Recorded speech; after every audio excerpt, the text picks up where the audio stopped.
today, Elvira Mayordomo. Thank you. Hello, good afternoon. So, I was trying to prepare this talk, of course, in the last minute, because this is what I usually do. I don't believe in preparing things very much ahead of time. And after some doubts, I decided to do a very introductory talk, which means that a couple of people in this room will know quite a bit of what I'm talking about, so I hope they will help with questions or making things a bit more advanced.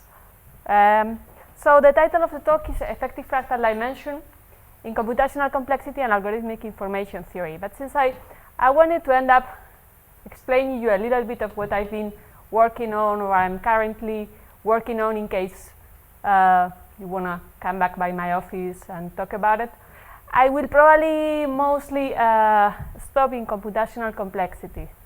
I am also working in algorithmic information theory these days, but there's not time for everything. And actually, last week I've been concentrating completely in computational complexity. So this is really what I've been doing. How do I? Oh, okay. Like this? Oh, okay.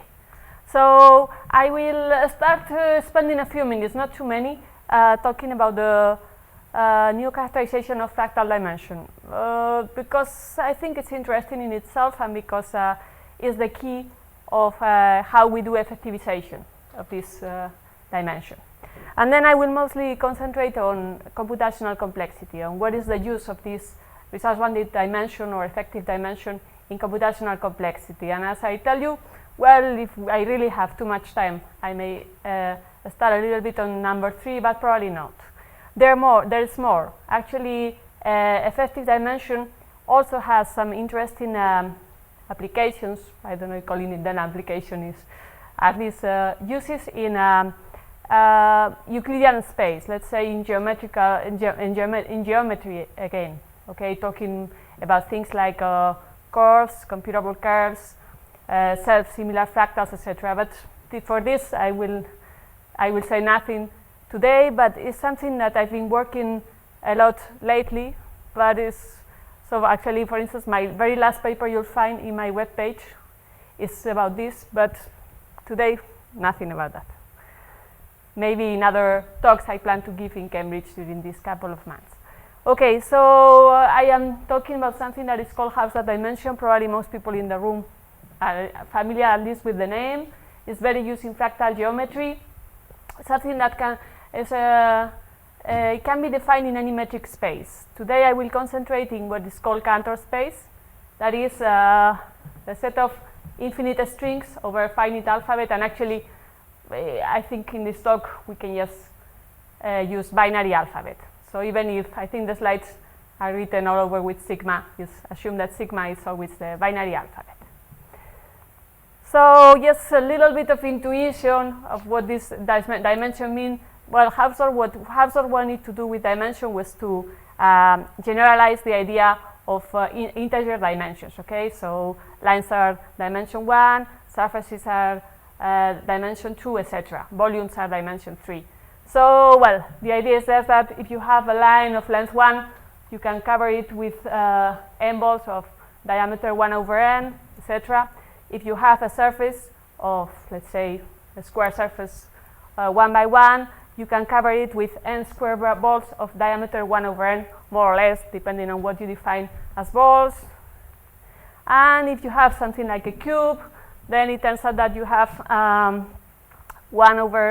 if you have diameter 1 over n, you have n cube balls, etc. In general, the number of balls is kind of the dimension.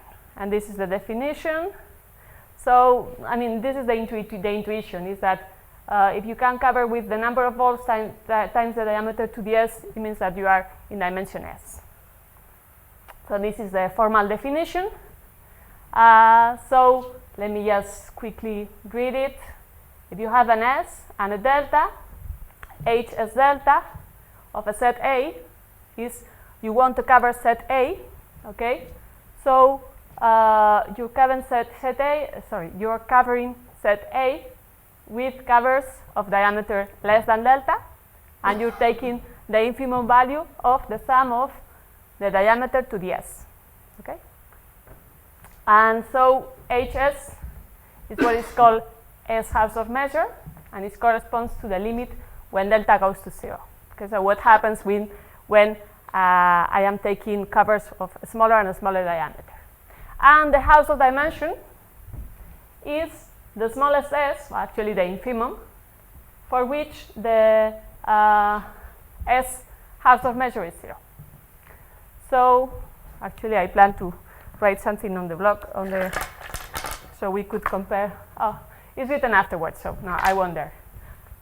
I am very slow writing on the blackboard. Okay, so this is more or less the classical definition by Hausdorff. Let me give you a quick idea of what is Lutz characterization. It is from 2000, so apologies for my overuse of the word new. I think 10 years is not too old, but I don't know. maybe not everybody in the room agrees. Depends on what you work on. For me, it was a very good change from working with the old Hausdorff definition. It's a very clever way to deal with gambling. Okay, with a single covering, instead of having to deal with many covers for each delta, you need a different cover. Well, with the Gales, martingales, you only need one cover. So just let me tell you a little bit. You don't need to understand all the details, but it's just we're thinking about a game. There is a player, there is an unknown infinite sequence, binary sequence, this is x. So the idea is that you're betting always on the next bit, on the following bits in order, okay? So when betting on the nth bit, you know all the previous ones. And the strategy is just what tells you how much to bet on each of the two possibilities, 0 or 1. And you of course, all the time the player can decide to be conservative and don't bet at all, or bet just part of his money. So this is the idea.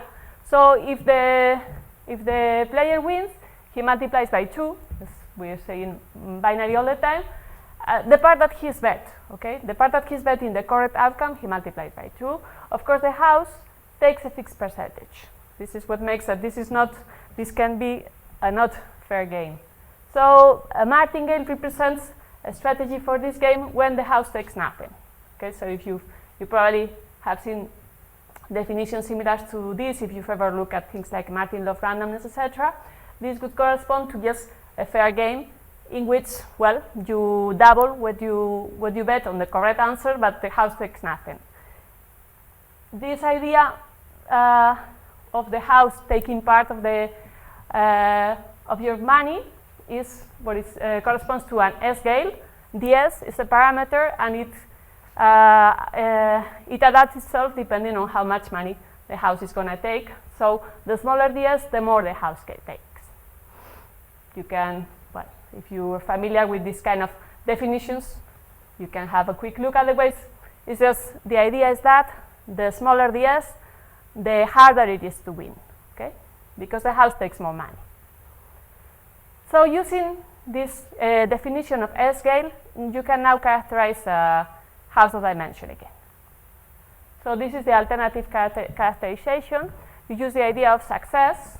So for instance, a strategy, either a fair one or one that in which the house is taking money, succeeds if the lim sup, that is in the infinitely often your money keeps growing up. Okay, so the lim sup is infinity. So this succeeds on a whole set of sequences if it succeeds on every one of them. And then the dimension, well, okay, one more, and then I call GA the set of S for which there is a Gale that succeeds. There is an S-Gale that succeeds. That is under the condition given by S on how much money the house is taking. GA is all the S for which I can succeed. And I remind you, the smaller the S, the harder it is to succeed. And then from this you can get the definition, the characterization of house of dimension. The house of dimension of a set A is just the infimum of all this GA. So, okay, I went I wanted to just take a minute to compare. This is the original definition by Hausdorff using covers. Okay, so for each delta and for each epsilon, you want to, so you're looking for the infimum of all S, for which there are smaller and smaller covers that have very small, very small sum of diameter to the S. Okay, so somehow you have to use two quantifiers. For each delta, you need to find a cover. So using Gales, you kind of lose one quantifier. Okay, so you look at the infimum of all S, for which there is a D, for which this succeeds. Of course, you have to, you have to really spend a little bit understanding S-Gales in order to really compare the two ways of talking about dimension. But what is clear is that there is a quantifier less, in the sense that in the Gale, you have delta covers for each delta. Okay, no matter how smaller the delta, they are all included in a single Gale. Of course, this can be done because you're looking at Hausdorff measure 0. Okay, it wouldn't be so easy to do it for other values, but I think it's kind of useful to simplify a little bit Hausdorff definition for general purposes. I think the idea of being able to have kind of an enumeration of covers, like a Gale, can be useful in other areas from what I'm gonna be telling you today. And actually, I have a proof of this. I have used it, and it works better for geometrical proofs. But the purpose of this definition for me to know, in this talk, is once you have this characterization of Hausdorff dimension, then it's easier to effectivize. Okay, if you want to think about constructive dimension, or even polynomial time dimension, or even lower, finite state dimension, it's kind of natural to think, okay, I need to take the smaller S for which I have a strategy that succeeds. Okay, so I will ask this strategy has to be constructible, has to be computable, constructive, whatever I need for the adequate setting. So this is what happens. So once you have this characterization of Hausdorff dimension, well, you can effectivize it by restricting, well, to constructive or effective strategies, or whatever you need. And this is what has been done, as I tell you, in the last 10 years or so. So for instance, I write here constructive dimension, because some people in the room may be more familiar with it. It corresponds to using the strategies that are constructive, which means lower semi-computable. Okay, they can be computably approximated from below. Then, well, your G is now only where it's formed by the S, for which there is one of these constructive strategies. And then the constructive dimension is defined here of a set A. It's just the infimum of G constructive. Okay, so of the set of S for which there is a constructive strategy. So we're talking about the best S that for which a constructive strategy can succeed. And the same if you consider other settings, like for instance finite automata, that would be like the lowest, probably one of the lowest computable resource rounds you can think of.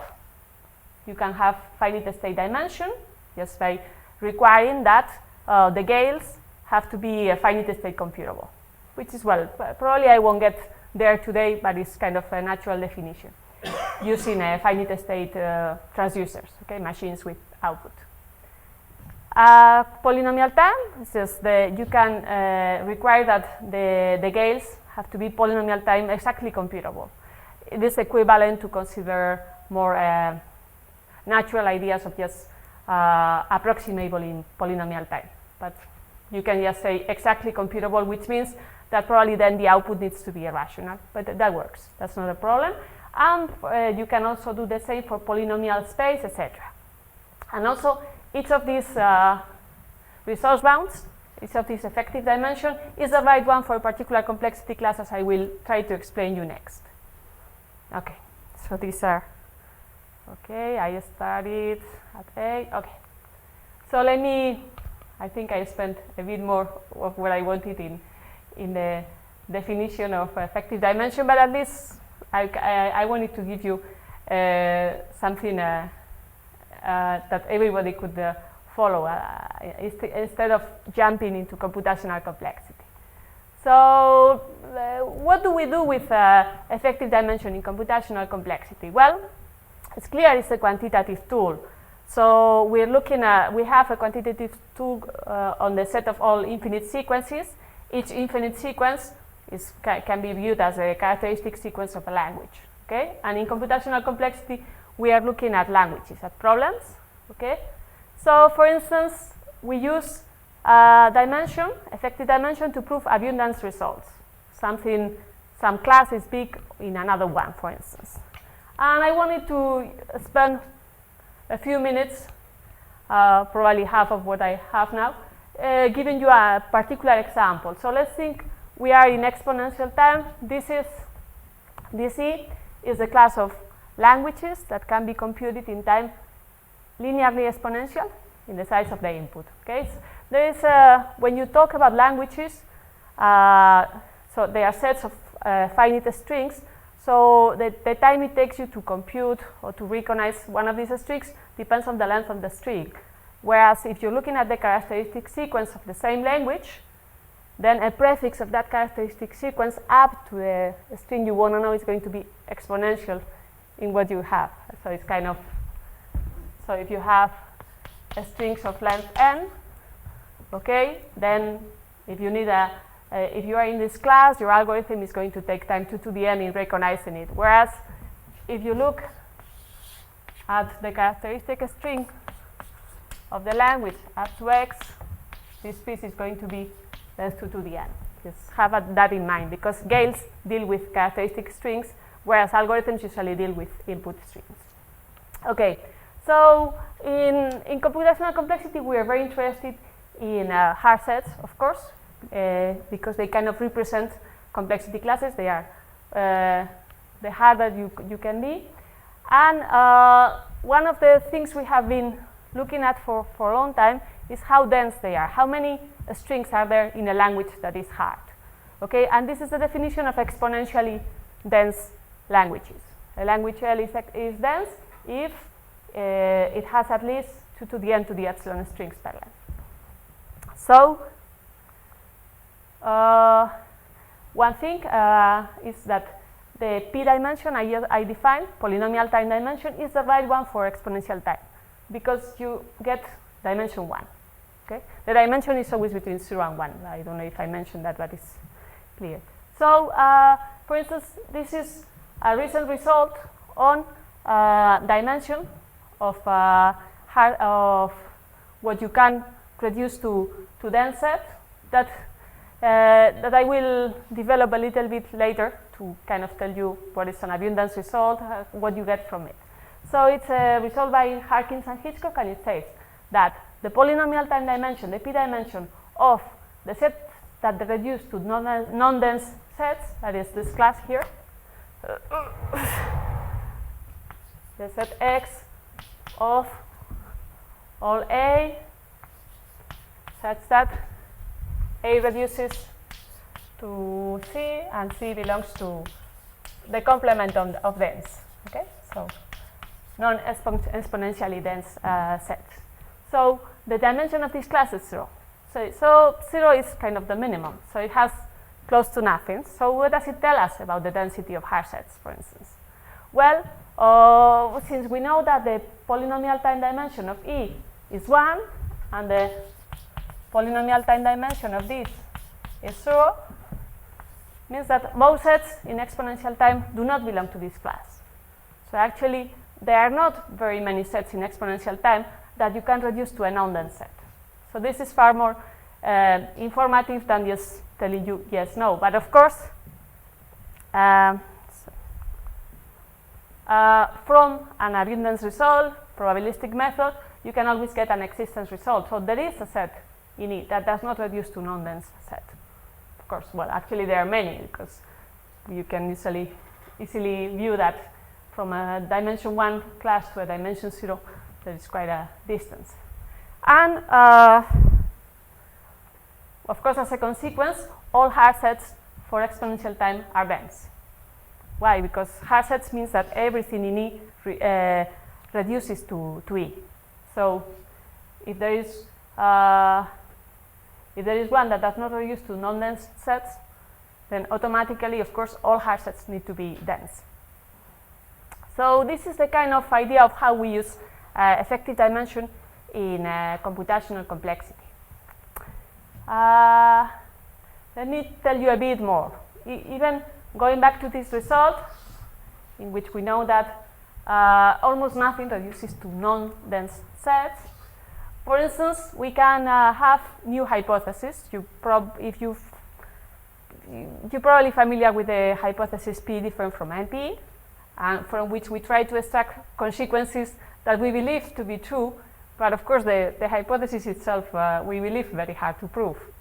So, but sometimes even these kind of hypotheses are not enough to get you to the consequences that you believe are there. So, finding harder hypotheses can help in those cases. For instance, if you assume that the dimension of NP is positive, then all hard sets for NP are dense, which is something that looks reasonable from our actual knowledge. Okay? So why? Well, it's clear, because the class of things that reduce to non-dense sets has dimension 0. So there are other things in NP. They need dense hard sets. So this is kind of the second use of effective dimension, trying to change. And I see I'm going very, very slow. I still wanted to show you one more thing before jumping into open problems. Well, they're very, well, okay, small span theorems, maybe we have time. Okay, so let me just give you a few open questions in case that I think are interesting and they may be worth looking at. So for instance, I gave you the hypothesis that NP has positive dimension, okay? Like as a working hypothesis, trying to say which consequences it has, and also because from the evidence we have so far, it could still be reasonable. Well, but really, what do we know about the dimension of NP, of the polynomial time dimension of NP? Actually, we know nothing. So, of course, it could be 0, it could be 1, or it could be intermediate values, okay? If you're familiar with things like measure theory, you can remember things like finite variations theorems, or classes that are closed under finite variations, 0-1 laws, these kind of things. Well, it's not clear whether this happens for dimension values. And actually, we don't even have oracle results. Okay, we don't even have examples of oracles for which the dimension, I mean, of course, besides the trivial ones. If P equals NP, then NP has dimension 0. Okay, so yeah, we have examples of those. And of course, if NP equals exponential time, then we have dimension 1. But besides those things, we don't have good examples of intermediate values, if that is possible at all. Or maybe it's impossible. Maybe you always need to get to either 0 or 1. I know a few people that have seriously looked at this, but I still think this is a problem that we cannot ignore. I think Lance Forno has really worked hard on this one, and he hasn't given. I think he's very positive that the 0-1 law holds. Like it has to be either 0 or 1 for any oracle, but I don't know. So this is one question. Second question. BPP is a probabilistic probabilistic polynomial time algorithms. Okay, and well, sources is not the right word there, I know, but definition of sources in this setting is for BPP is not very clear either. So I prefer to say sources, but I mean oracles. So can we find, what are the easiest oracles that we can find that give you BPP? Okay, so polynomial time with oracle A gives you BPP. I am talking about oracles very freely, but if you've never heard about it, well, they are ways to relativize things. Okay, so we like to find, I don't know, simple things like positive dimension, maybe for polynomial time dimension, that would be great. I think we can do it for something that is called a polynomial space measure. So just to give you an idea of where we are, pretty far from that. This one is interesting. It has to do with natural proofs. Natural proofs are a very interesting topic by Rasvarov and Rudik, in which they try to capture the idea of when a proof is natural, meaning it corresponds to a very general case and not to an exception. So natural proofs against p-poly means you find a problem that doesn't have polynomial size circuits, but you do it through a natural procedure. Okay, you kind of have a lot to choose from. So it is known how to get natural proofs from a weaker assumption, from the one that's up there. So it is known that if we have a strong pseudo-random generators, which is a consequence of non-natural proofs, then if we have a strong pseudo-random generators, then we have no natural proofs. Then p-poly, which is polynomial size circuits, has a positive p dimension. But of course, this is like a very strong result in the sense the hypothesis is very strong. But could we try to use some sort of strong natural proofs that would require weaker generators? I mean, could we improve this by saying something like this? Something like this would be great. So this is the purpose of this slide, which is probably a bit maybe too expert if you haven't read much complexity. And well, the last one, I think, is one of the problems I'm currently working on. Actually, also on small pieces of the other, is disjoint pairs. Disjoint pairs, disjoint NP pairs are very connected with what is called propositional proof systems. So the idea is that a disjoint pair is just two languages that are disjoint, and they are p-separable if there is a set in polynomial time that separates them. Okay, so for instance, A is inside S and B is inside the complement of S. So it is not easy to get inseparable pairs. There are certain insights. So we're trying to look for weak hypotheses that give you inseparable pairs, that is, pairs that cannot be polynomial time separated. And also, I mean, we have some, okay? But we'd like to get something,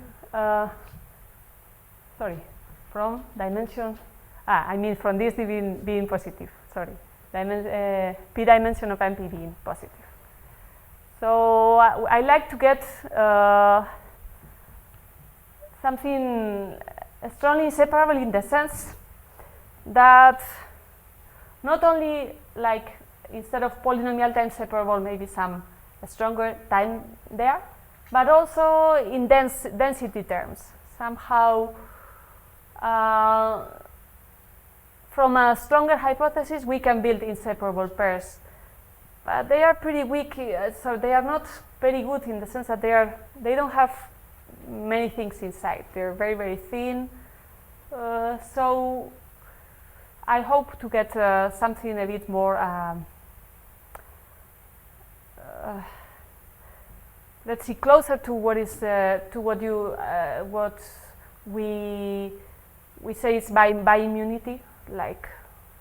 So it's not just a small thin exception around there that is the pair, but something that is all the way dense and it has a strong property inside. Well, okay. So I think this is what I'm going to be telling you today. I just skipped the third part. Thank you for your attention. I didn't give you many references. You could see a few names that kept appearing, including Jack Lutz, which could be the main place to look for references. John Hitchcock keeps a very well updated bibliography about the topic. So you please ask me if you want anything in particular, but also have a look at his site. Okay, I think I'll stop here. Thank you. Thank you very much.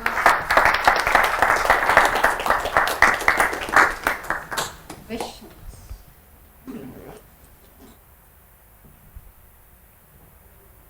May I ask a question? Sure. So you have a fractal, you have the dimension DMP for E, linear exponential. For which other complexity classes do you have? Or for a polynomial exponential, in which you use what is it called?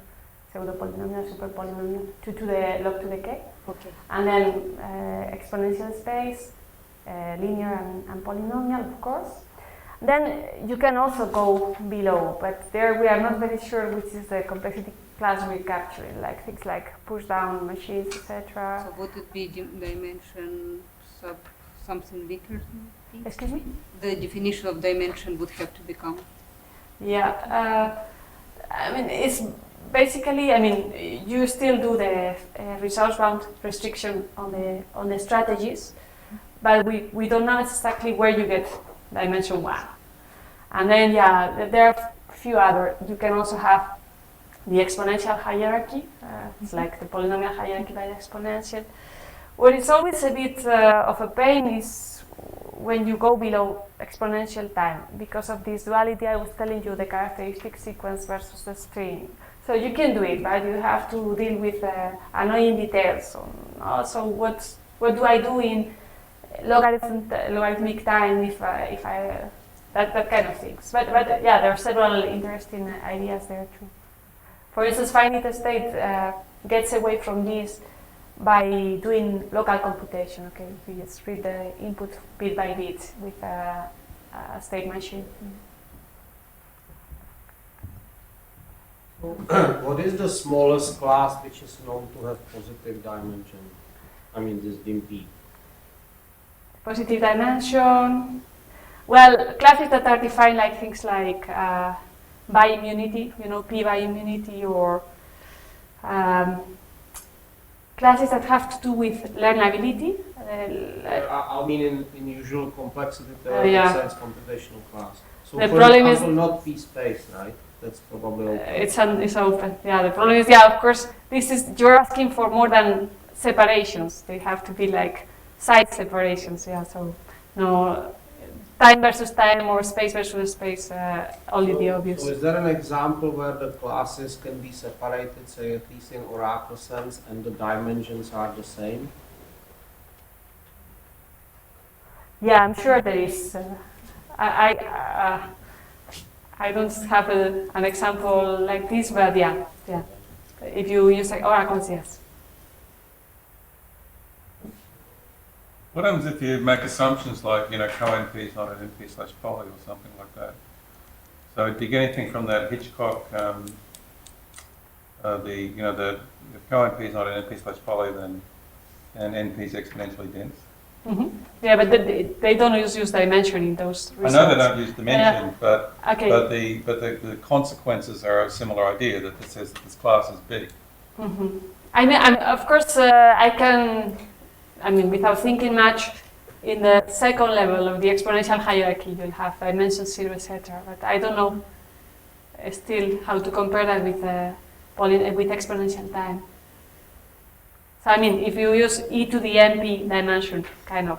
Right. So p to the np dimension, yeah. That no, I mean the other way. If you just use looking at p dimension, would that have a similar consequence for the p dimension of np complete sets? The problem is that doing something with non-deterministic classes is a bit complicated. I mean, in terms of dimension, how do you define a dimension that goes well with NP? But the consequence they get has nothing to do with non-determinism. The consequence they have is that NP is exponentially dense, and NP complete sets are exponentially dense. For all epsilon, there's the number of strings which are harder. So I wonder if you could use that to do the same deal for like p-dimension and stuff like that as a consequence. So in other words, using stronger hypotheses, then NP doesn't equal P. Yeah. Yeah, I'm not sure how to compare that hypothesis with dimension, but yeah, it could be Right. interesting. Well, actually, what has been done with each of these results is that people have looked at the dimension result and they have tried to weaken the positive dimension hypothesis. And for certain problems, this has been possible. But not exactly in the paper you mentioned, I don't think they are comparable, but people like Pavan, Aduri, and some other people, they have just taken this result, Alan Selman I think also, and they try to find weaker hypotheses that give you the same consequence. They kind of break the proof and see, okay, where is the combinatorics, how can I guess the other way to go would be to use SET or F or something, ETH or SETH, you know, Sorry, I didn't things like SETH or ETH, you know, the exponential time hypothesis Okay. or the strong exponential time hypothesis that you know, you can't get this compression for satisfiability. The n variable set's not in d times 2 the little o of n, or you know, then the behavior of n variable d sat as d tends to infinity. Yeah. Yeah, this kind of reminds me the kind of hypothesis they look for, I think. Right. Okay. Anybody else? Thank you very, very much.